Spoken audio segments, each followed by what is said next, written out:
La lettre oubliée, de Gabriel Sinclair, au Pontife. Rome, 1968. Gabriel Sinclair.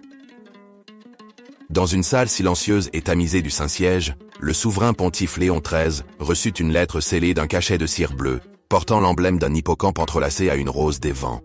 L'auteur, Gabriel Sinclair, l'explorateur des mers.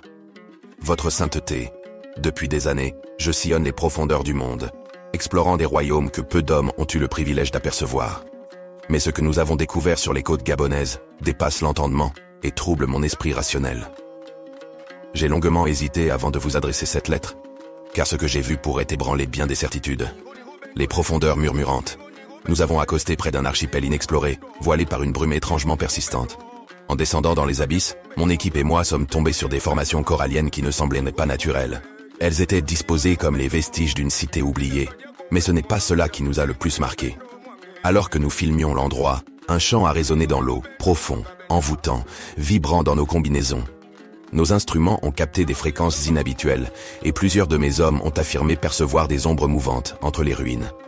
Des figures humanoïdes, dotées d'une bioluminescence naturelle, glissant avec une fluidité inhumaine. Des êtres aquatiques qui semblaient observer nos moindres gestes. La découverte interdite. Un soir, alors que nous étions remontés à bord de l'Aquarius, notre navire fut encerclé par des remous inexplicables. Le chant reprit, plus fort, plus insistant. Dans la nuit noire, l'eau brilla d'un éclat bleu phosphorescent, et une forme émergea. Une femme, ou plutôt une créature aux traits humains mais aux yeux vastes comme l'océan, nous fixa en silence.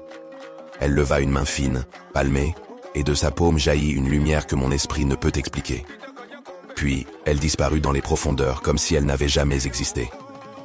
Le lendemain, un de mes hommes, un scaphandrier aguerri, fut retrouvé en transe sur le pont.